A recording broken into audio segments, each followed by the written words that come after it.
മുറി ഒരു ചെറിയൊരു മുറി എറ്റിട്ടാ. അപ്പോൾ ഈ മുറി വണിറ്റിട്ട് നീരിട്ടിരിക്കുകയാണ്. മുറി ഉണക്കി നടന്ന സാധനം തണുട്ടാ, ഭയങ്കര പവറാണ് ഇതില്ലേ. ചെറുതായിട്ടൊന്ന് വെച്ചുത്തിയതാണ്. കാല് തോല് കുറച്ച് പോയി, കുറച്ച് ചോര പോയി, കഴുകിയിട്ട് വന്നതാണ്. അപ്പോളേ ഈ മുറി ഉണക്കി എന്ന് പറഞ്ഞ സാധനം ഉണ്ടല്ലോ, നല്ല അടിപൊളി സാധനമാണ് കേട്ടോ. ഇതിങ്ങനെ പിഴിഞ്ഞിട്ട് മുറിവ് പറ്റിയിട്ടുണ്ടെങ്കിൽ അവിടെ എത്തിച്ചു കൊടുക്കുക. അപ്പോൾ മുറി 2 ദിവസത്തിൻ്റെ ഉള്ളിൽ ഉണങ്ങും. കാരണം അതിനുള്ള തെളിവ് ഇതാ, നാളെ ഒന്ന് വീണതാണ്. മുറിവ് കണ്ടാ ഉണങ്ങിയിരിക്കണം. ഇത് എത്തിച്ചിട്ട് ഉണങ്ങിയതാണ്. ഇതവിടെ മുട്ടുംകാല് ഇതാ.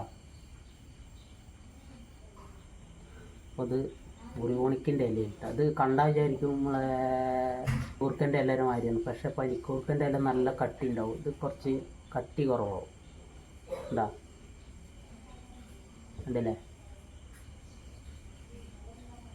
ഇത് ഓരോരുടെ തൈ എല്ലാവരും വെച്ച് പിടിപ്പിക്കട്ടാ. എന്നിട്ട് ഒന്ന് മുറിവും ഇറ്റിച്ച് വെക്കുക. പച്ചയിൽ ഇറ്റിക്കണം. അതായത് മുറിവായ പാട് കഴുകിയിട്ട് വൃത്തിയാക്കിയിട്ട് ഇത് ഇറ്റിച്ച് കൊടുക്കുക. അങ്ങനെ ഇറ്റിച്ചതാണ് ഇപ്പോൾ ഇത്. നല്ലൊരു നീറലുണ്ടാവും തുടക്കത്തിൽ, പിന്നെ ഉണ്ടല്ലോ കണ്ട് മാറും, രക്തമൊക്കെ നിൽക്കും, സൂപ്പറായിട്ട് ഉണങ്ങും കേട്ടോ. ഇതാണ് കേട്ടോ മുറി ഉണക്കി. ഇതാ പടർന്ന് പിടിച്ചിരിക്കണുണ്ടല്ലേ, എന്താ കേട്ടോ.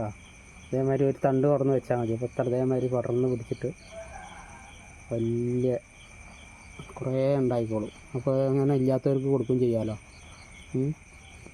അപ്പോൾ എടുത്തെവിടെയൊക്കെയുള്ള അവരുടെ അടുത്ത് നിന്ന് മേടിക്കുക, കൊടുക്കുക. അങ്ങനെ ഓരോരോ വീട്ടിലും ഇത് എത്തിക്കുക. ഓക്കെ, നല്ല സാധനമാണ് കേട്ടോ.